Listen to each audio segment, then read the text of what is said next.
Shalom bagi kita semua. Perkenalkan, nama saya Ayu Enisa Mareti Sinaga dengan NIM 11323040. Di sini saya akan menjelaskan tentang rekayasa perangkat lunak yang tentang pengertian software. Apa itu software? Software yang sering disebut sebagai perangkat lunak adalah program komputer, data, dan instruksi yang digunakan untuk mengendalikan fungsi dan tugas komputer. Ini adalah elemen inti dari komputer modern dan perangkat digital lainnya seperti ponsel cerdas, tablet, server, dan banyak perangkat lainnya. Ada dua jenis perangkat lunak utama. Yang pertama, perangkat lunak sistem. Ini adalah perangkat yang mengelola dan mengontrol sumber daya perangkat keras komputer seperti prosesor, memori, penyimpanan, dan perangkat input ataupun output. Perangkat lunak sistem mencakup sistem operasi seperti Windows, Mac OS, atau Linux, yang mengatur interaksi antara perangkat keras dan perangkat lunak aplikasi. Jenis-jenis software dan contohnya. Sistem operasi yang pertama itu sistem operasi. Itu terdapat Windows, Mac OS, driver, terdapat printer, kartu grafis, task manager, aplikasi, pengelolaan kata atau Microsoft Word, Google Docs, perangkat lunak presentasi atau PowerPoint, perangkat lunak peramban web atau Google Chrome, utilitas antivirus atau Face McAfee, pemulihan data atau Rekuva, manajemen kata sandi atau LastPass, bagian kepentingan aplikasi pembelajaran online atau Coursera, perangkat lunak simulasi atau Elix Simulator, hiburan berupa permainan atau Fortnite dan Minecraft, aplikasi stream video berupa Netflix dan YouTube. Generic Process Framework. Ada beberapa bagian generic process framework. Yang pertama itu communication atau komunikasi. Aktivitas ini melibatkan komunikasi antara para pemangku kepentingan, termasuk pelanggan, pengembang, dan pengguna akhir. Tujuannya adalah untuk memahami dan mendefinisikan kebutuhan dan tujuan proyek dengan jelas.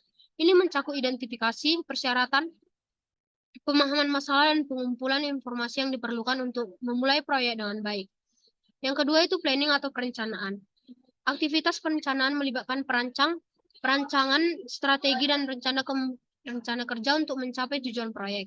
Ini mencakup perencanaan sumber daya, penjadwalan, alokasi anggaran, identifikasi risiko, dan penentuan tugas yang harus dijalankan. Perencanaan yang baik adalah landasan penting untuk proyek yang sukses. Yang ketiga, modeling atau pemodelan.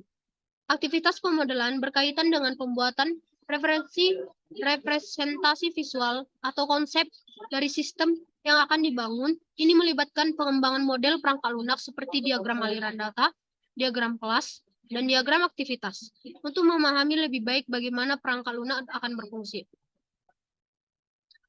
Yang keempat, construction atau konstruksi. Ini adalah aktivitas yang paling teknis di mana pengembangan mulai membangun perangkat lunak berdasarkan rancangan yang telah dibuat. Aktivitas ini mencakup penulisan kode, pengujian, integrasi komponen, dan dokumentasi teknis. Konstruksi adalah saat ketika perangkat lunak sebenarnya diciptakan.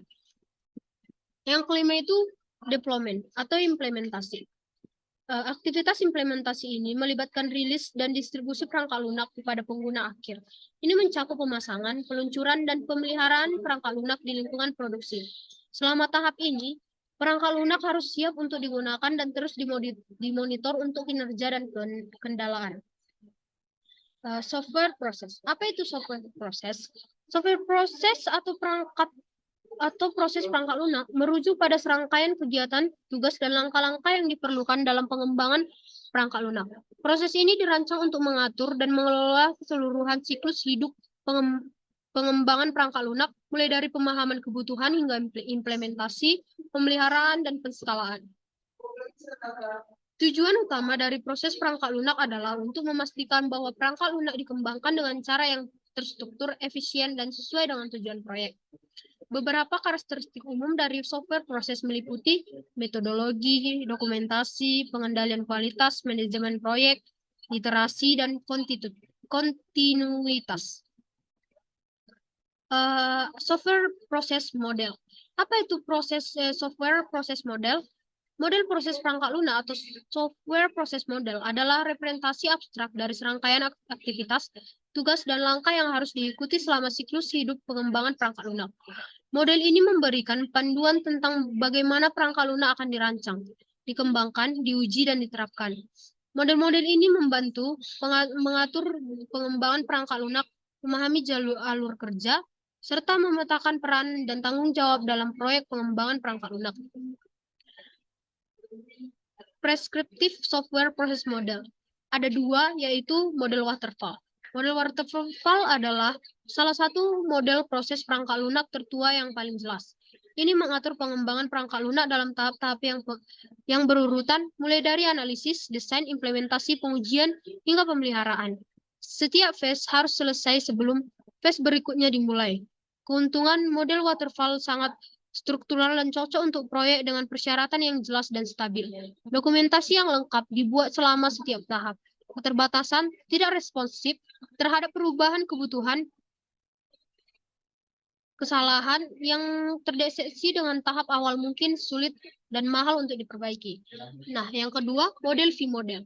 Model V-model menghubungkan setiap tahap pengembangan perangkat lunak dengan tahap pengujian yang berkorespondensi. Setiap tahap pengembangan memiliki tahap pengujian yang sesuai, sehingga pengujian adalah aspek integral dari seluruh proses. Keuntungannya, pendekatan ini memastikan bahwa pengujian diperhatikan dari awal hingga akhir dan meminimalkan kesalahan pengujian yang mungkin terjadi pada tahap berikutnya. Keterbatasan, model ini kurang responsif terhadap perubahan persyaratan. Jika perubahan diperlukan di tengah jalan, dapat memakan waktu dan sumber daya tambahan yang mengubah tahap-tahap sebelumnya.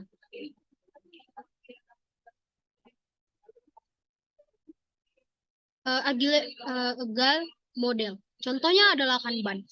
Kanban adalah pendekatan agile yang menekankan penggunaan papan Kanban untuk mengelola kealiran kerja. Ini memungkinkan tim untuk memvisualisasikan pekerjaan yang harus dilakukan, sedang dikerjakan dan telah selesai. Tim bekerja pada tugas berdasarkan prioritas dan kapasitas saat ini. Umbrella Activity. Umbrella Activity adalah sebuah istilah yang digunakan dalam konteks pengembangan perangkat lunak dan manajemen proyek. Ini merujuk kepada serangkaian kegiatan umum yang mencakup beberapa aktivitas yang lebih spesifik dalam proyek.